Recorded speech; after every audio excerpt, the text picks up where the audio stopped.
Well, hello and welcome to the second installment of Deep Waters. And just so I do a good job of trying to lay out the formatting of this podcast, I'm pretty much going to try and put out two different styles of conversation. One being directly from me, things that I consider valuable resources, something I care about, something I just want to talk about a lot of.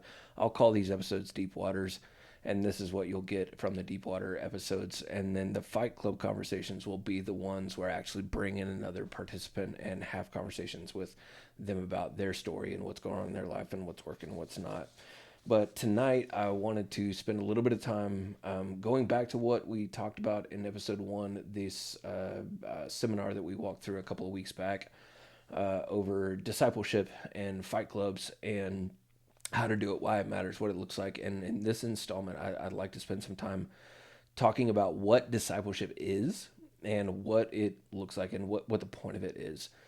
So without wasting too much time, let's jump into it. First, I want to share a quote that's really, really special to me. This is an excerpt taken straight from a book called Life Together with from Dietrich Bonhoeffer.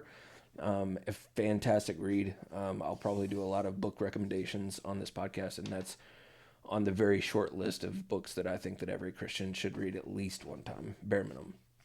And this is what it says. But if there is so much blessing and joy even in a single encounter of brother with brother, how inexhaustible are the riches that open up for those who by God's will are privileged to live in the daily fellowship of life with other Christians. It is true, of course, that what is an unspeakable gift of God for the lonely individual is easily disregarded and trodden underfoot by those who have the gift every day. It's easily forgotten that the fellowship of Christian brethren is a gift of grace, a gift of the kingdom of God that at any day may be taken from us, that the time that still separates us from utter loneliness may be brief indeed. Therefore, let him who until now has had the privilege of living a common Christian life with other Christians praise God's grace from the bottom of his heart. Let him thank God on his knees and declare it is grace, nothing but grace, that we are allowed to live in community with Christian brethren. I love that. The reason that I share this quote is because I think and I believe in my heart that we as men in the West, believers in the West, we have become the ones that are in this message that have forgotten the gift of community, forgotten the gift of living life alongside one another because we have it so freely. It's available to us everywhere we go. It's in our classrooms, it's in our workplace, it's in our community. Some of us move to a small town and move to a smaller outside neighborhood of that town to be in a community of people that are like-minded. We have community all around us, and because it's so freely available, we tend to take it for granted and not pay too much attention to it. And I think with a couple of warm reminders from Christ and from Scripture that we can be reminded and even have our flame relit with the passion that we as the men in the fight are called to have. So without further ado, what is discipleship? It's a word that gets thrown around a ton in church communities and in Christian circles. It's a word that we use often, and I don't know that there's a ton of working definition behind that word so that we actually know what it is that we mean when we say discipleship. So a disciple is just somebody that's trying to look like and live their life like the person that they're a disciple of. For those of us that are believers in Jesus Christ, that's Christ. He is who we are trying to model our life after. Therefore, we are disciples of Christ. And I think that that's probably the simplest way to put it. If you are like me or any other Christian that has grown up in close proximity to Christian environments, you went to church growing up, maybe you were like in like the Southern Baptist communities where you had this, if the church was open, I was there. We were there 8 days a week, that kind of thing. Then you're probably going to be familiar with the term accountability groups. And I think it's really easy for people to get a fight club confused with accountability groups because we're really familiar. Again, if we grew up in that environment, we're really familiar with this term, not so much with a fight club. The best way for me to understand a fight club is that we take the best from an accountability group and we leave the rest. Okay. I myself, before I was even out of high school, was probably a part of 24 of these things. Some good, some bad. mostly bad. And mostly, I don't remember a ton of actual change coming from my walk with Christ in these environments, but I do remember this kind of nagging sense that I needed to be there, that I needed to be participating in something like this because I knew that I needed to be a better Christian. I needed to do things better. So I'm going to get in these groups and I'm going to try it out. And I think we should talk about why they work and why they don't work. I think they work for the same reason that anything that's community based is going to work, the same reason that CrossFit works, the same reason that hobby and interest based groups like where I'm at, we've got like a fly fishing community on Facebook where people will get together and post things about what flies they're tying, what's working, what's not working, these kinds of things. And these kind of communities end up working because they offer community and accountability groups, I think, would share in this trait that they offer community to people that may not even have community without that. They generally can be a resource and a place for like-minded people to get together and do things that they like together. And this is very simply put the Christianese version of doing that with one another. Why they don't work, I think, is maybe even more important. I've seen a lot of reasons why these things have fallen apart and why they've led to situations like mine where there weren't a lot of good change that came out of them. But maybe some of the reasons that I would say that they wouldn't work are time and scheduling, especially as men. Like, I think it's really easy to lean on some of these surface excuses for why something didn't work when the reality is we just didn't see a lot of change or we weren't comfortable being vulnerable, these kinds of things. Time and scheduling, I think, is the reason why they'll fall apart. Life stages, these people have babies, these people don't. These people have adult kids, these people don't. These people are singles, these people, you know what I'm saying? Different life stages can dictate whether or not the group actually ends up flourishing or not. Broken relationships, that could be another reason that they fall apart.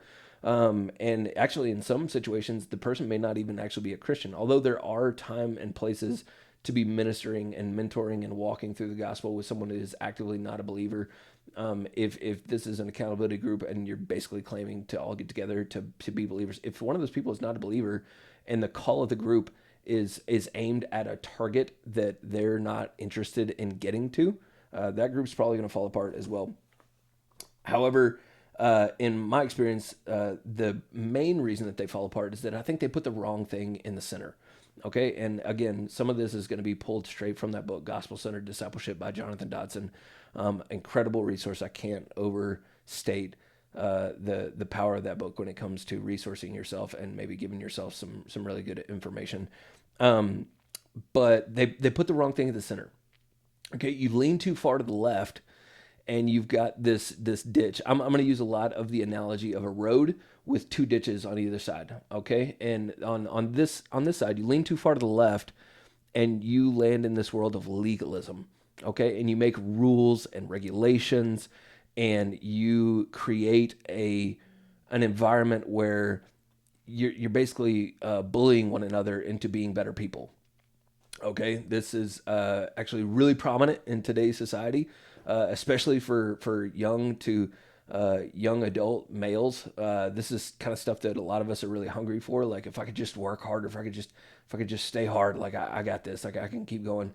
And in this side of things, in the legalism ditch, what's going to end up happening is that our hands get tired of trying to keep up with something that our heart is not captured by.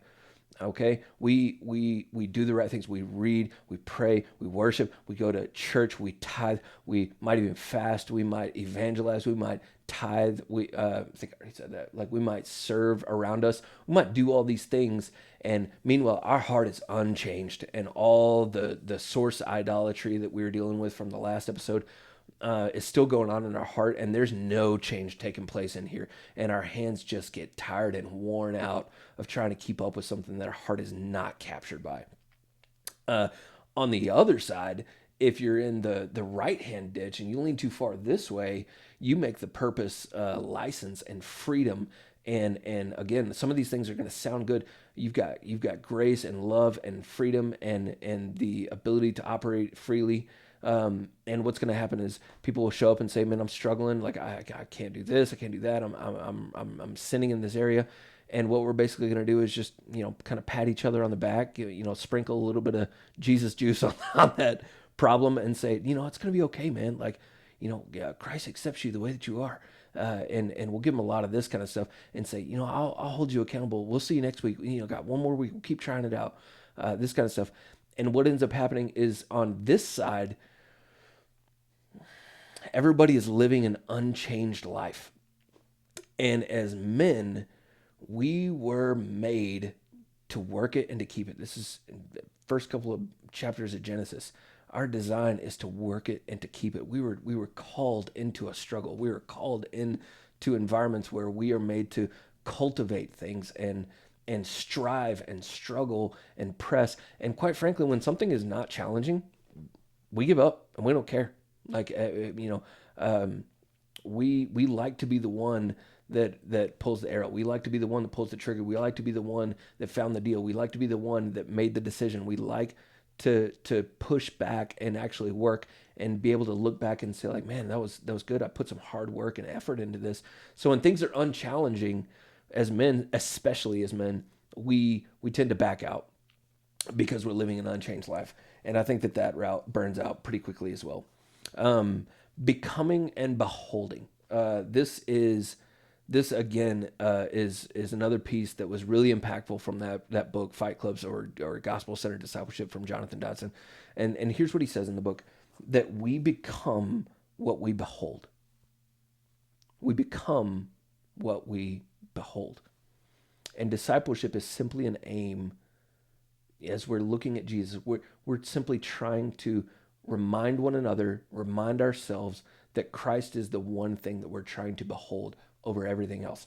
It's not anything new that I'm telling you this. You already know this to be true, that our life, especially as men, can be easily identified by where you work. You're at a party and you're sitting around, hey, what do you do? What do you do? What do you do? Oh, I don't know. I work at a bank. Who cares? Nobody cares. What do you do? What kind of success have you had? What kind of hobbies do you have? What is your favorite sport? What were you successful at in your youth? What you drive, where you live, who you're married to, what your kids do. I think that this can turn pretty sour as parents when we start to put our identity in our kids and we start to behold our kids. It can be 1,000 different things, but especially as men, our life can easily get identified with those things. And all we're doing in discipleship, again, looking at Christ, all we're doing is we're pointing at these things not necessarily as bad things, but as false stories of hope. Not a good place to put your hope in. And we are reminding one another that the only place of hope is in the person and work and the redemptive story found in Jesus Christ. All right, Romans 11:33 says this, "Oh, the depths and the riches and the wisdom and the knowledge of God. How unsearchable are his judgments and how inscrutable are his ways." We'll talk a lot. This is actually why I called this the deep waters.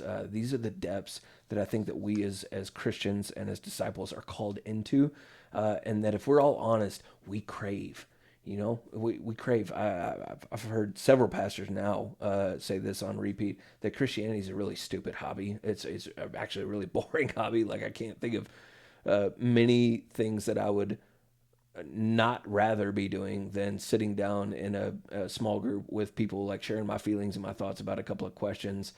If I'm not actually bought in, if I'm not sold out for Christ, and if I'm not in and I'm on the team and this is what matters to me, man, what a boring thing to do on a Wednesday night. What a boring thing to do on a weeknight. Or, there's 1,000 other things which men have already found that I'd rather be doing on a Sunday morning than just sitting around with my bad singing voice, singing next to people and listening to somebody preach. But if I'm bought in and if I'm in the deep end of the pool, these are things that are going to be life-giving and things that I enjoy and that I want to be a part of. I shared an example that night when we did the seminar that I think really tells a good story to us as men. And I picked one of my buddies in the crowd, and I just said, I want you to interact with me for a second. I want you to consider your favorite sport. All right? He said baseball. And I said, okay, how about your favorite team? And he said the Texas Rangers. And I said, okay, now tell me about your favorite player, active roster, favorite player on the team right now, not all time, active roster right now. And I believe he said Josh Young. Um, and I haven't introduced this part of me on this podcast yet, but I'm not actually like a huge sports guy. I enjoy MMA and hockey, and I can watch, baseball or tennis every now and then. But mainly I like to do those things in community with other people. But I don't spend a lot of time watching sports. So I asked this gentleman, and I said, "Hey, I want you to tell me one fact about that player on that team in that sport that you know that you don't think that I know." And he kind of, took a second to answer, and I reminded him, whatever you say is going to be correct.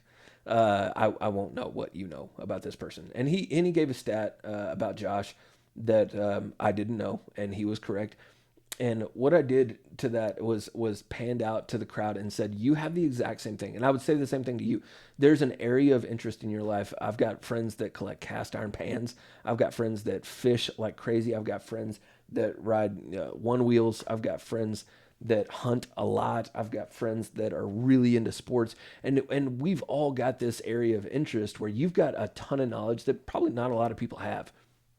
And the point that I made with that conversation was that, hey, dude, that information that he's got on Josh, on that team, in that sport, that deep knowledge that he has about that person is the very reason why he and I could be on the same couch at the same house in the same party, staring at the same screen, and we are watching two very different games. He is invested. He has stuff riding on the line because he has taken the time to get into the deep knowledge of not just the sport, but the team, and not just the team, but the player and his story and where he came from, how fast he runs a 40, who his parents are, what college he went to. He's got this knowledge of this person that gets him invested. And it's why when that game is over, he's bummed out. Like he's sad that it's over and that he's got to wait either another day or another week to get back to it. And it's the same reason why, I walk away from that game and I'm like, the nachos were good. Like I mean, that's about all I got. Like, I don't really care who won. And I think that again, that same knowledge is what keeps him craving more and more and more because he's invested. I mean, he's checking Twitter, X, I don't know what you call it. Like he's checking news articles, he's watching TV shows about it. He's listening to a podcast by analysts that work for ESPN that went off and started a side hustle and made their own podcast because they're so invested in sports and he loves that content. So he's in and he knows everything about everything so that he's ready for the next game. It's this knowledge that he's got that keeps him so invested, and me not caring very much because I don't have that knowledge. And I think that this tells the very story of a lot of men in church today. And it's the very reason why you walk away from a Sunday just itching. Just I gotta get to my tea time. I gotta get to lunch. I gotta get to go, hang out and do whatever. I got this watch party for this game that's about to happen, and man, pastors run a little long. I think it's the very reason why we don't care about church, and it's why we leave unchanged. It's why we're impatient for it to be over. It's why we don't care if we miss. It's why we're not really that invested in being there and making it a big commitment. I think it's because we're not in the deep end of the pool. And I think when you get in the deep end of the pool and you get into the depths of the riches and the knowledge and the wisdom of God, you begin to start craving this experience in this moment where the body comes together and enjoys worship alongside one another. I think that when a man gives himself over to deep discipleship in this capacity, I think that once you've tasted it, you'll experience a moment very much like Neo in the Matrix, where you pop the red pill, and everything is different. I call this moment waking up. And we use this terminology in our fight clubs and the ones that have multiplied out of us very often, that we reference back to moments when that person woke up and when everything changed for them and that church started to look a little bit different. Small group began to look a little bit different. Their time in the word, considering fasting, their time in prayer, their time in worship, their time evangelizing, all their spiritual disciplines, they start to look different because the world looks different. And this is the kind of beauty that you get from waking up and getting into the deep end of the pool. Because once you've tried it, you don't want anything else. And I think that's the kind of depth that Christ is calling us into a relationship